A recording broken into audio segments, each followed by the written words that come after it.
الله الرحمن الرحيم وبه نستعين وعلى أمور الدنيا والدين مؤمنين dan mukminat al-ikhwan wal akhawat. Assalamualaikum warahmatullahi wabarakatuh. Assalamualaikum ya Rasulullah. Assalamualaikum ya Amirul Mukminin Ali bin Abi Thalib. Assalamualaikum ya Sayyidata Nisa'il Alamin. Assalamualaikum ya Aba Muhammadin Al-Imam Al-Hasan Al-Mujtaba. Assalamualaikum ya Aba Abdullah Al-Husain. Assalamu ala Al-Husain wa ala Ali bin Al-Husain wa ala awladil Husain wa ala ashabil Husain wa rahmatullahi wa barakatuh. Alhamdulillah, puji syukur kepada Allah Subhanahu wa taala pada malam ini, malam Lailatul Qadar, malam Lailatul Qadar yang kedua. Di dalam riwayat memang dijelaskan kapan malam-malam Lailatul Qadar itu. Dan riwayat-riwayat Ahlul Bait alaihi wassalatu wassalam menyebutkan 3 malam. Malam pertama Lailatul Qadar itu malam 19, malam yang kedua 21, dan malam yang ketiga malam 23. Memang satu di antaranya itulah malam di mana Al-Quran diturunkan.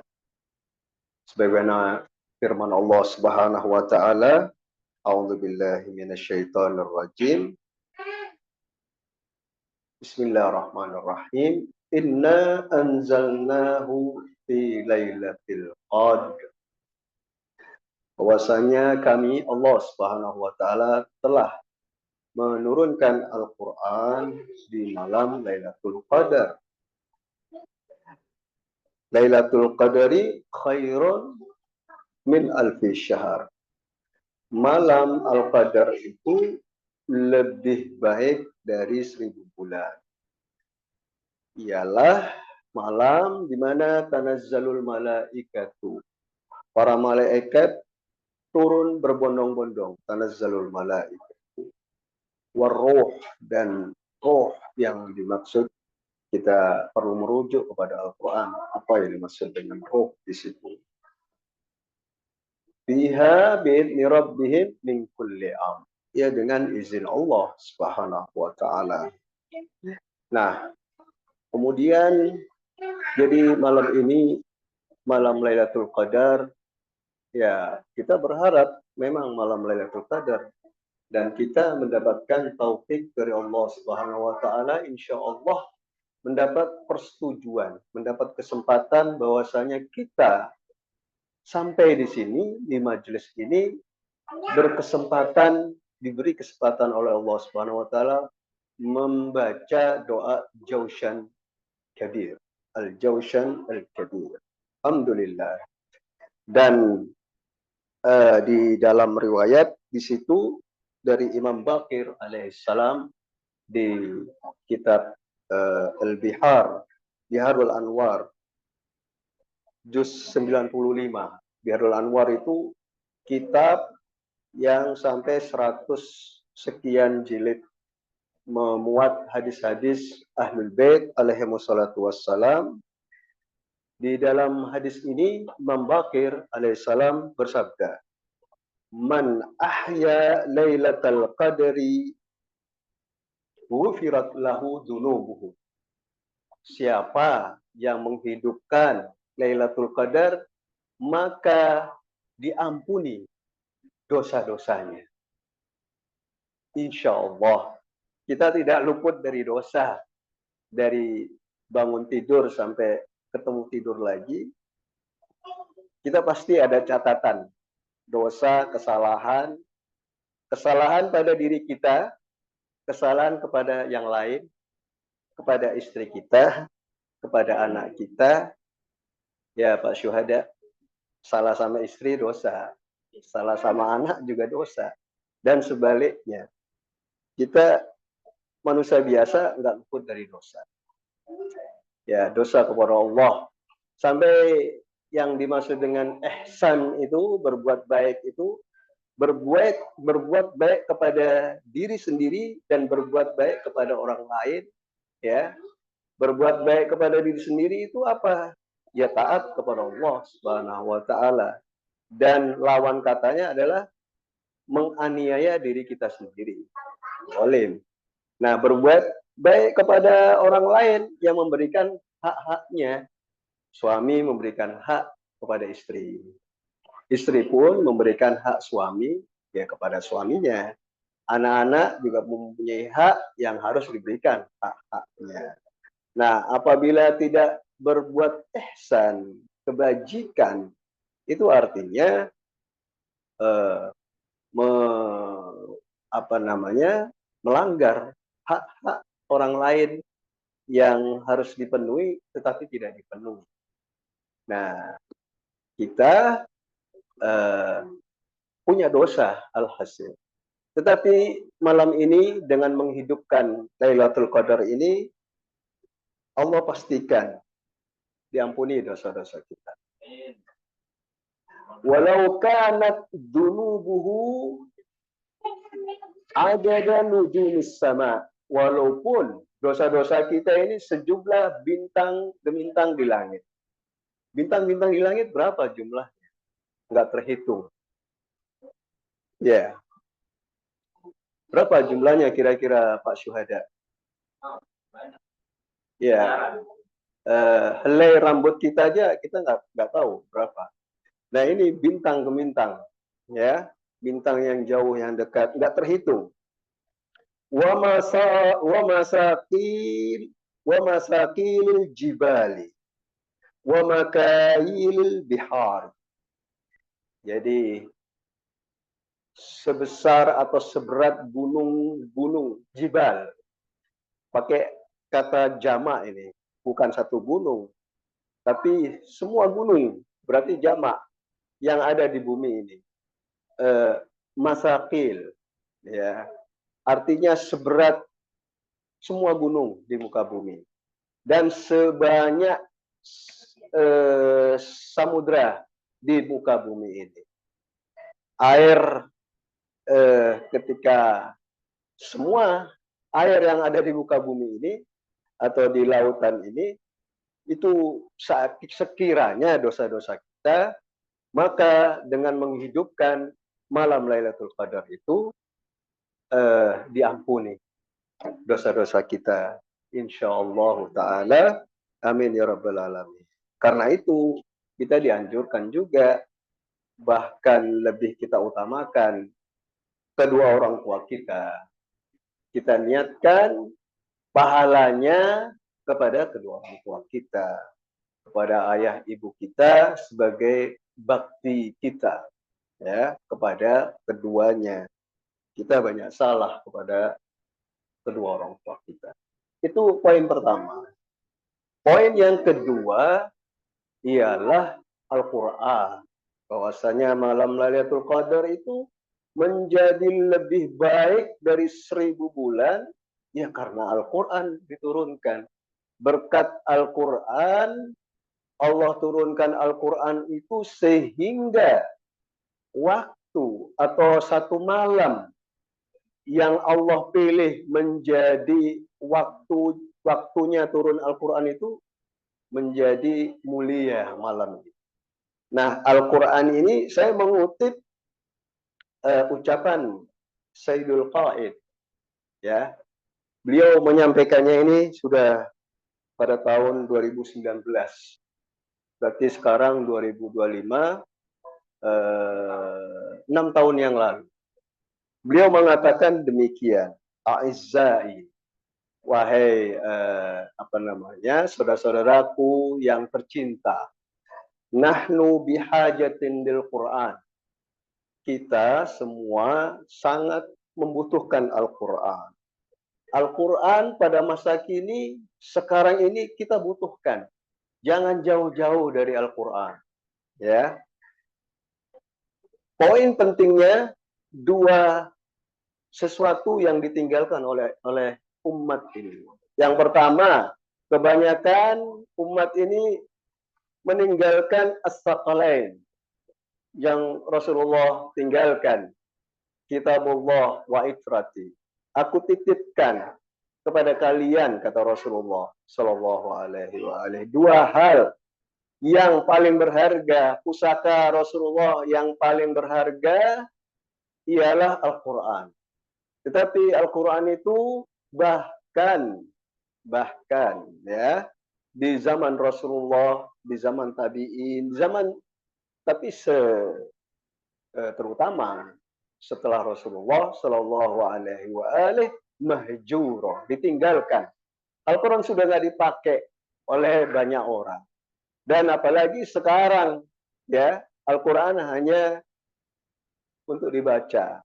Al-Quran hanya untuk didengungkan saja. Iya, bagus. Al-Quran memiliki banyak dimensi. Dibaca itu dengan suara yang indah, membuat orang terkagum-kagum, membuat kita membesarkan Allah Subhanahu wa Ta'ala.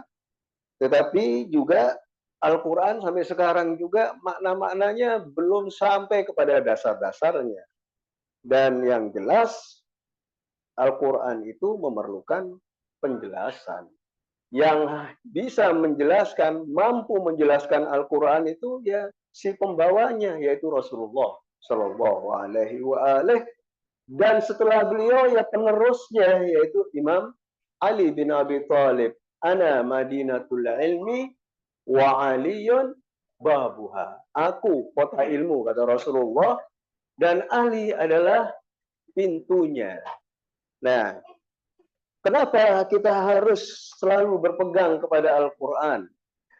Sayyidul Qaid mengatakan demikian, bahwa Al-Quran huwallazi yu'aridul istikbar. Al-Quran itu melawan arogansi.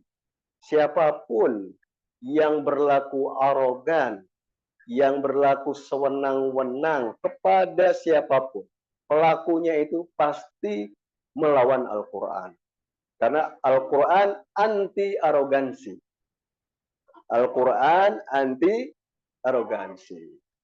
Ya, siapapun dia, baik kita di dalam keluarga maupun di tengah masyarakat, kalau sudah berbuat semena-mena, sewenang-wenang, itu berarti berlawanan Al-Quran. Musuhnya Al-Quran. Ya, walaupun dia ustadz, walaupun dia siapapun, ya, siapapun dia. Ya, kalau dia suami, dia istri, dia anak, kalau berbuat semena-mena, itu artinya melawan Al-Quran. Ya, rakyat, pejabat, semualah, direktur, pegawai, kalau berbuat semena-mena, itu adalah menentang Al-Quran. Al-Quran huwallazi yu'aridul istikbar. Nah, kemudian juga beliau mengatakan, wal Quran huwallazi yu'aridul zulmi. Yu'aridul zulma bisaraha. Al-Quran dengan tegas, secara terang-terangan melawan kezaliman. Siapapun dia yang melawan kezaliman, ya, dari keturunan siapapun dia, keturunan kiai, keturunan siapapun, keturunan Habib, keturunan orang awam, keturunan orang siapapun itu, kalau kezaliman, ya, itu artinya melawan Al-Quran, menentang Al-Quran. Al-Quran jelas-jelas menentang kezaliman. Ya. Kemudian wal Quran huwallazi yuwajihul kufra billahi sarahatan. Al-Quran itu menghadapi, melawan juga. Yuwajih itu melawan. Melawan kekufuran kepada Allah Subhanahu wa Ta'ala. Melawan pengingkaran kepada Allah. Orang yang kafir. kufur kepada Allah itu dilawan oleh Al-Quran. Ya, ini terutama di zaman Rasulullah Shallallahu Alaihi Wasallam. Di masa beliau melawan kemusyrikan, kekufuran. Di zaman Imam Ali, seperti yang disampaikan oleh Ustadz Sayyid Faisal bin Jindan itu, masa setiap imam bisa beda-beda lawan atau yang memusuhi setiap imam. Wal Quran huwa alladhi yuharibu tughyana wat taghut biquwwatin. Ya, tughyan itu orang yang melampaui batas.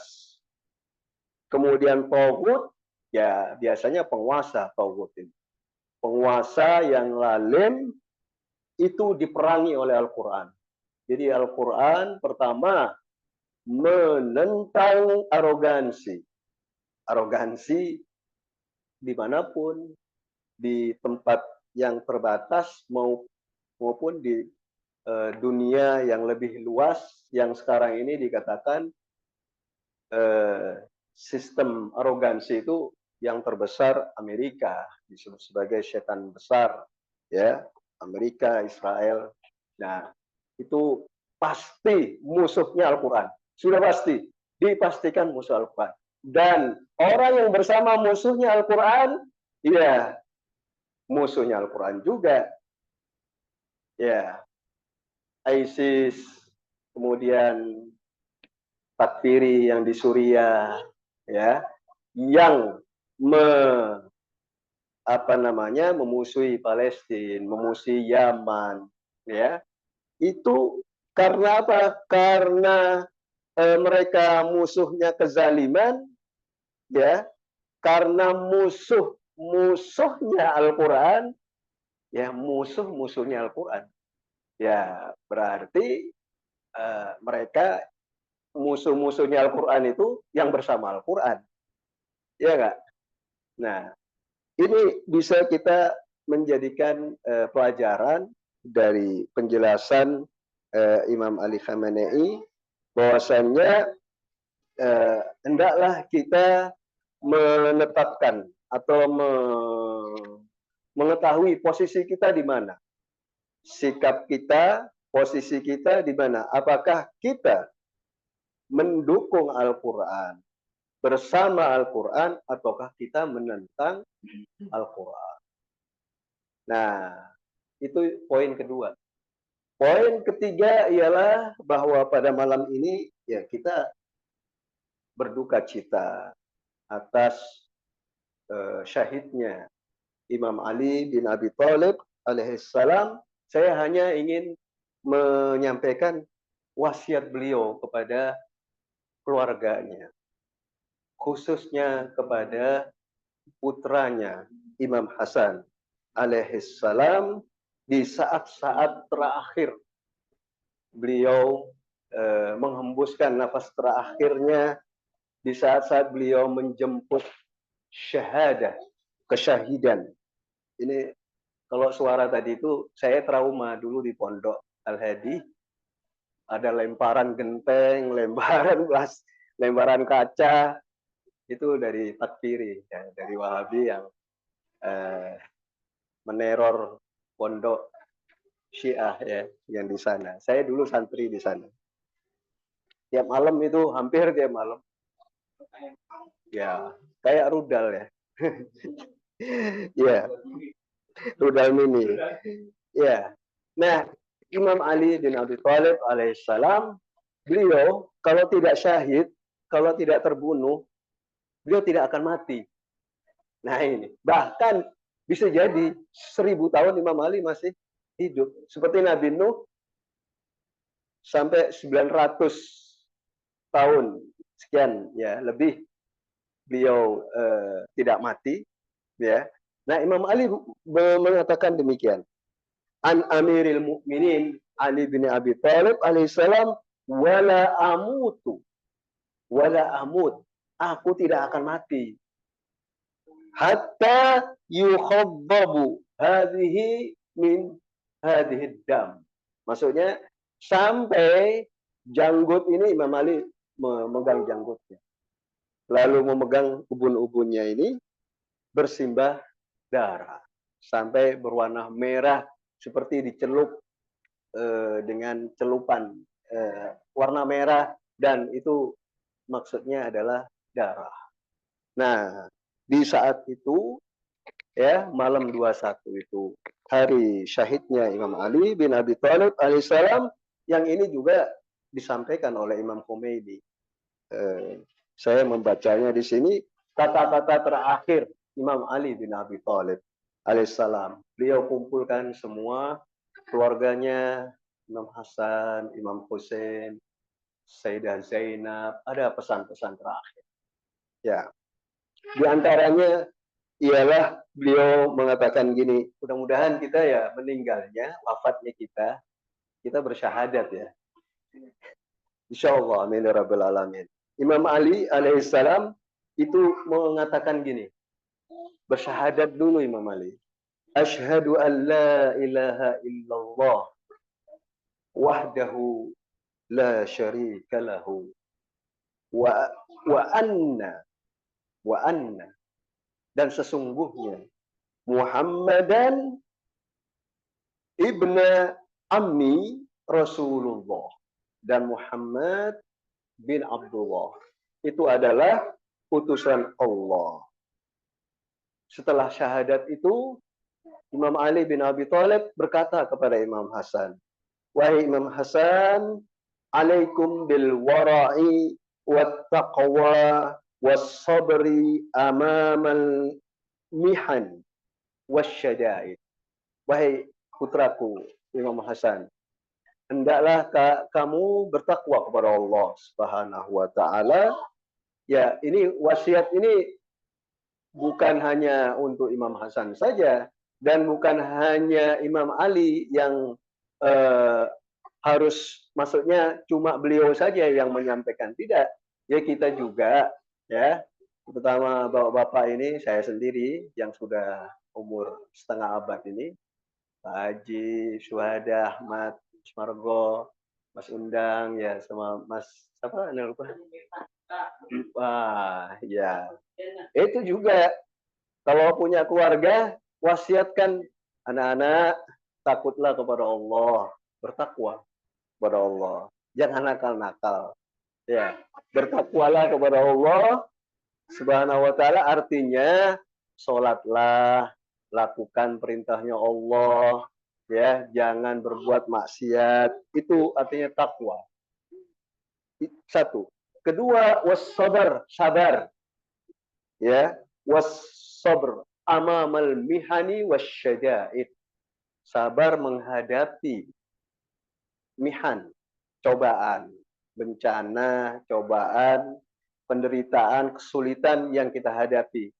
Ya, kita semua ini, anak-anak kita besar, pasti akan menghadapi ujian, cobaan yang sangat berat, dan kuncinya adalah kesabaran itu.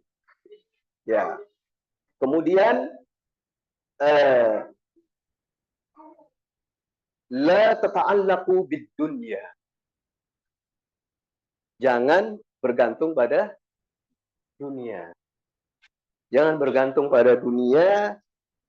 Wala ta'sifu ala ma fatakum. Jangan sesali yang sudah hilang, yang sudah pergi. Sudahlah, ya, yang sudah pergi, doakan. Apa saja yang sudah pergi itu, yang sudah hilang, mungkin ada seorang yang rumahnya sudah dijual, mobilnya sudah dijual, ya untuk kebutuhan. Ya, mungkin mengalami penurunan ekonomi, kan begitu ya. Tetapi insya Allah malam Lailatul Qadar ini kita diberi keluasan rezeki insya Allah. Amin ya rabbal alamin. Lalu Imam Ali mengatakan, bersilaturahimlah pada kerabat, sanak saudara, wa ahsinu lahum, berbuat baiklah kepada mereka, wa a'inu al-fuqara wal masakin, bantulah orang-orang fakir, orang-orang miskin, bantu mereka. Ya, wazuru al-marada. Dan ziarahlah, kunjungilah, jenguklah orang-orang yang sakit. Ya, terakhir Imam Ali bin Abi Thalib mengatakan begini, anakku Al-Hasan, mandikan jenazahku, solati jenazahku, kebumikan jasadku di malam gulita jauh dari kota Kufah dengan sembunyi-sembunyi di mana khalayak tidak tahu tempat kuburku. Imam Ali sakit setelah ditebas di pedang oleh pedang musuh Ibnu Muljam dan syahid di kediaman beliau. Beliau tidak dimakamkan di Kufah, tetapi beliau dimakamkan di Najaf. Kalau mudah-mudahan ikhwan sampai di sana, ziarah itu kira-kira 10 kilo ya, dari Kufah ke Najaf. Ya, atau Najaf ke Kufah, itu jaraknya 10 kilo. Kalau jalan ya capek juga 10 kilo. Mungkin lebih ya, itu jarak yang jauh. Dan pada malam gulita kita bisa bayangkan, udah orang-orang pas waktu udah tidur malam di padang pasir ini kan, ya itu mereka keluarga suci Nabi Imam Hasan, Imam Hussein alaihissalam, Sayyidah Zainab dalam keadaan berduka dan mengebumikan ayahnya, jenazah ayahnya itu dalam kesusahan. Jangan sampai orang tahu itu pesannya Imam Ali. Kenapa? Ya khawatir dibongkar jenazahnya, jasadnya oleh orang-orang munafik yang tidak menghendaki Imam Ali, yang nggak puas dengan Imam Ali, menyakiti, menzalimi Imam Ali bin Abi Thalib. Ya itulah contoh imam kita. Imam kita ma minna illa maktul au masmum. Setiap imam kita itu karena risalah, karena kepentingan umat, beliau tiap-tiap imam itu kalau tidak terbunuh diracun. Alhasil semuanya mati dalam kesyahidan.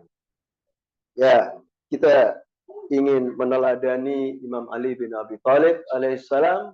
Tidak hanya kita berduka, larut dalam duka, ya larut dalam duka, juga tidak hanya menyampaikan pujian-pujian yang sangat tinggi dan agung. Iya, Imam Ali berada di tempat yang tinggi.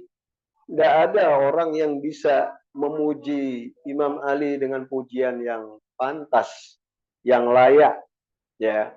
Dan Rasulullah Shallallahu Alaihi Wasallam mencukupkan bahwasanya Imam Ali anta minni, kamu itu bagian dariku. Wa ana minka, dan aku bagian darimu.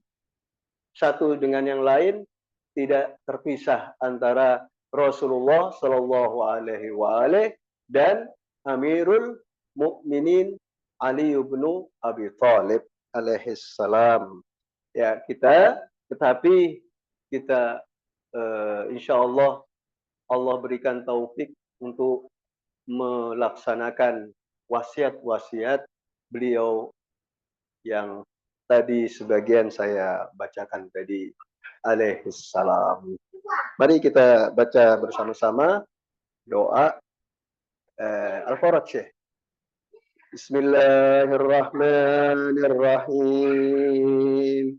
Allahumma kun liwalika al-hujjat ibn al-Hasan salawatuka alaihi wa ala abaihi fi hadhihi as-sa'ah wa fi